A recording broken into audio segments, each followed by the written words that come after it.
Stop what you're doing and listen to this. Imagine pulling off the greatest heist in modern history. You steal the modern equivalent of millions of dollars. You do it in broad daylight, right outside the walls of a maximum security prison. You don't have a gun, you don't hurt a single person, and just to flex on the police, you leave behind exactly 120 pieces of evidence on purpose. Welcome back to Stories with Dr. Yuri. Today, we are diving into a crime masterpiece, the ultimate unsolved heist, the 300 million yen mystery. To pull off the perfect crime, you don't need a weapon. You need to hack human psychology. Our phantom thief knew that fear is the ultimate distraction. So, he spent weeks planting a deadly idea. He sent a series of anonymous, terrifying letters to a local bank manager, threatening to blow up his home with dynamite. The police were watching the manager's house. The bank tellers were paranoid. The trap was set. They were primed to panic. It's the morning of December 10th, 1968.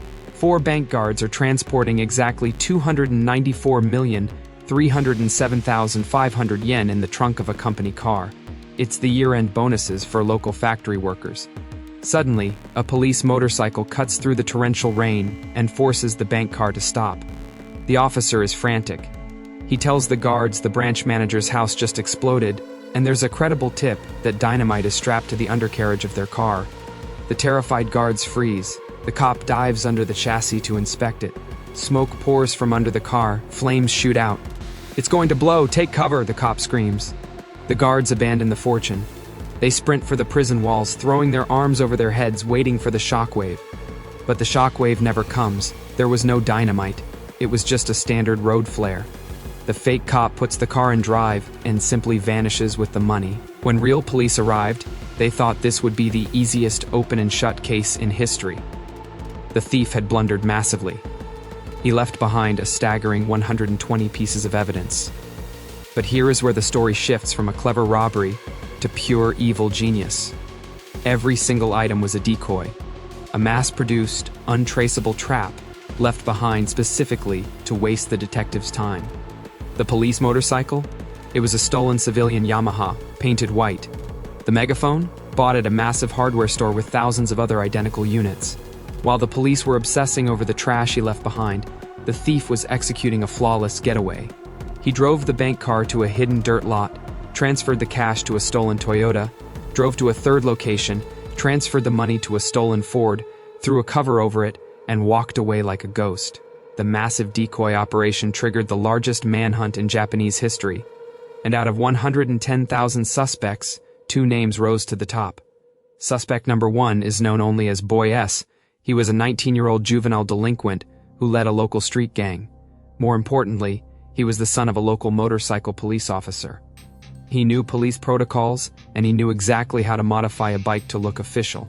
He had the skills, he had no alibi, and he fit the composite sketch perfectly. But just 5 days after the heist, Boy S was dead. He swallowed potassium cyanide in an apparent suicide. The police tore his life apart, but they never found a single yen of the stolen money. Was he the mastermind who took the secret to his grave? Or was he framed, silenced before he could speak? Then there was suspect number 2, a close friend of Boy S. Just as the clock was running out on the investigation, police dragged him in for questioning. Why? Because this teenager suddenly came into possession of a massive, unexplained fortune. When detectives demanded to know how he got rich overnight, he looked them in the eye and absolutely refused to say a single word. But because none of his cash matched the bank's documented serial numbers, the police had nothing but smoke and mirrors. They were forced to let him walk. The investigation cost nearly 1 billion yen, 3 times the amount that was actually stolen. In December 1975, the 7-year criminal statute of limitations expired. The thief was legally untouchable. The most chilling part? The stolen cash was made up of highly documented bills. The bank had a record of every single serial number, yet, in over 50 years, not a single one of those bills has ever been spent or deposited anywhere in the world. He pulled off a bloodless crime, beat the entire nation of Japan, and never even spent the money. What do you think happened to the cash? Did it rot in a hidden trunk? Or is the phantom thief still laughing at us today? Drop your theories in the comments below, hit subscribe, and I'll see you next time on Stories with Dr. Yuri.